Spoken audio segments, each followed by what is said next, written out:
Okay, so we have done for for last week. Okay, we have done for this ex situ conservation. So ex situ conservation basically means that we bring the animal, we bring the plants out of their natural habitat, and then we use a facility, we use a designated area, okay, which is not their original habitat, not their own habitat or natural habitat, to conserve them. For example, we have a zoo, we have a seed bank, we have a botanical garden. Those are not at their own regions or habitats. So those conservation method we call it as the ex situ. Ex means outside, okay? Ex situ, okay? So, but for today, what we're going to look at is in situ. In situ basically means that at their own regions, own habitat. So we actually use the national park. So national park have two types. One is the normal national parks, is for terrestrial. Another one we call it as the marine national park.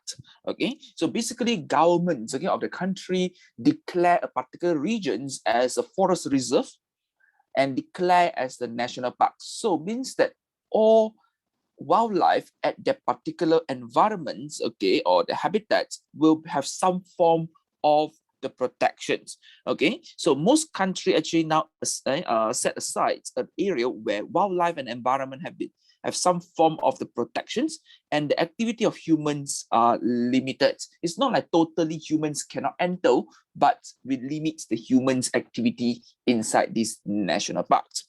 Okay, so the conservation area will be set up to where there are strict limits on the building. You can build something like, for example, you need to have the let's say, for example, in national parks, you may need a little bit like a dome for people to sleep overnight. Okay, so the building actually is well planned, and it won't disturb much of, or give some form of the disturbance to the animal. Okay, building, you may have a kitchens, you may have a certain chalet, okay, for those visit, okay, or you may have a certain like clinics, okay, for web to work, research center. So those are the building. Grazing farm animals, so means that no farm animal will go in and graze, okay.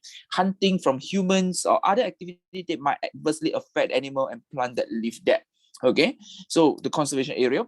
And also these national parks, okay, as I say, that is for in situ conservation purpose, creating and protecting by the national government.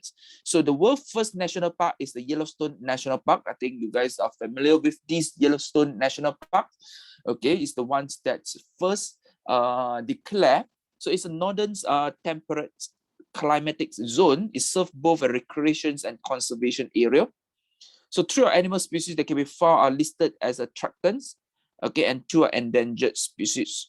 So they actually do have a different theme in this case. I say that if you look at the national parks in the Yellowstone, you have some attractions in the national parks. They are grand prismatic spring. So you can see that if you look at the diagram here, this is very, very large. You compare the human size.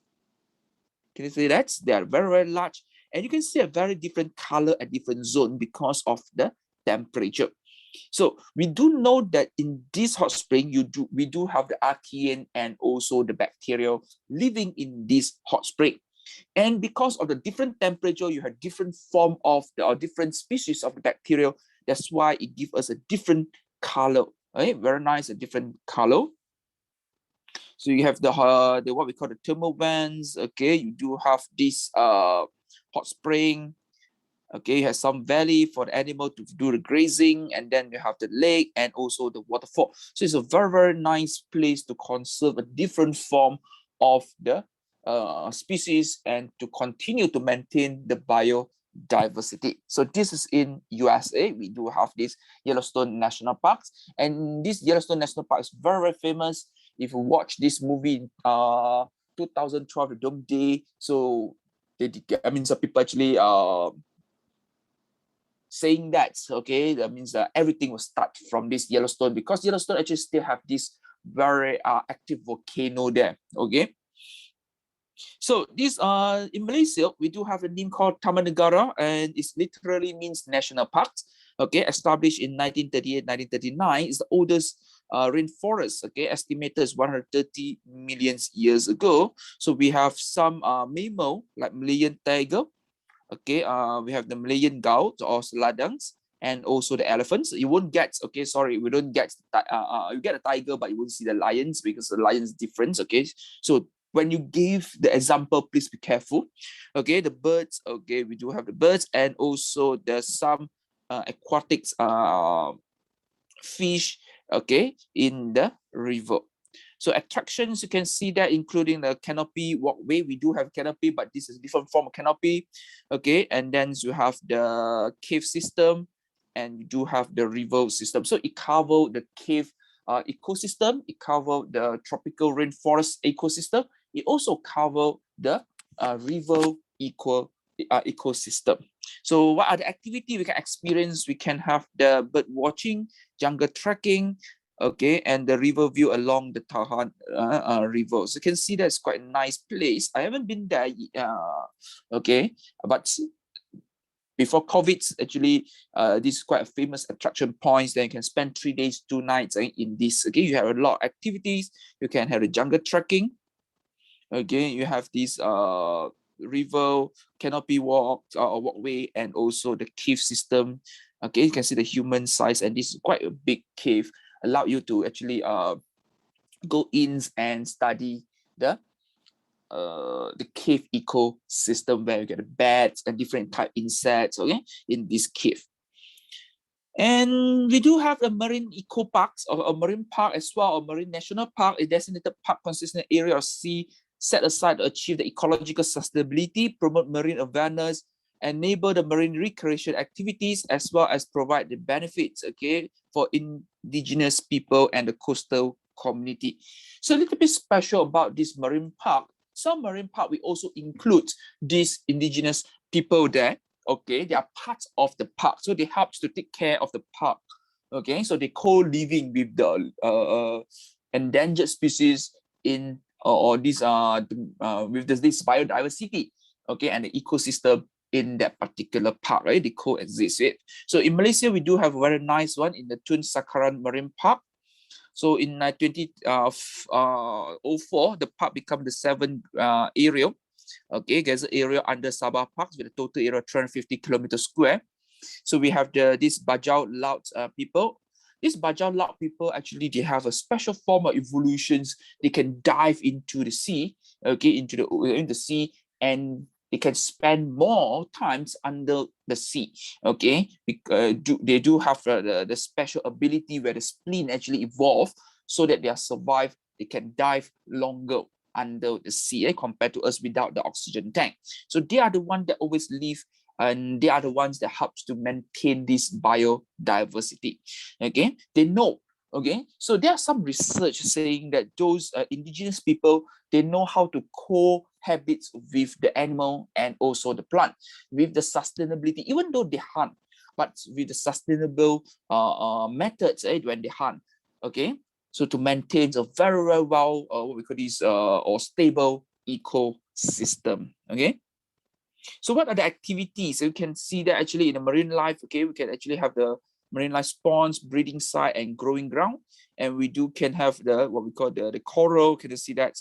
So we can have the coral sightseeing. Okay, we can see the fish, and when you can have the diving process, okay, or diving activity, but limited. It's not that everybody can go there. Okay, so we need to actually make appointments, and you need to participate in their this what we call this ecotourism package. Then you only can actually enter into the particular park. Okay, they limit the number of the tourists.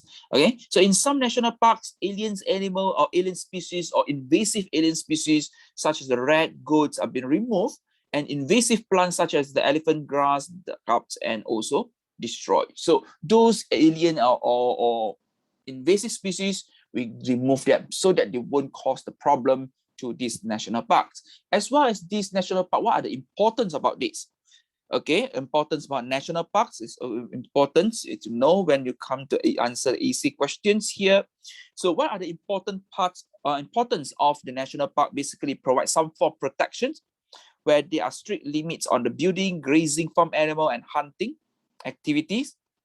There are limits access to other area which is sensitive to human interference. So sometimes even though it's an entire national park, but only a small part of the national park is open for publics. Okay, and as well as this, we also remove the aliens animal species, and also invasive plants, we remove them. Okay, that's the first part. We provide some form of the protections. And also we have the captive bred animal can be reintroduced back into the national park. It depends on the suitability, not all, right? Okay, so we can see that, okay, this national park provide a very, very optimum condition for the growth of the captive bred animal, then we can release it. Okay, and we can have the controlled tourism, bring the profits to pay for the maintenance of the park, and also to help inform people about how conservation take place. So basically, it spreads the awareness. Also, it raised awareness, an important issue that can elicit the support from the public.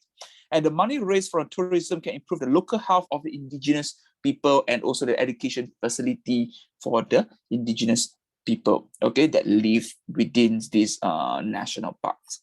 Okay, so these are the three most important points when we talk about what's so important when we have this national park, which act as the in situ conservations. Okay. Now, sometimes we do have the degraded habitats already. So what we can do to restore back this degraded habitat. Okay. So off the record, and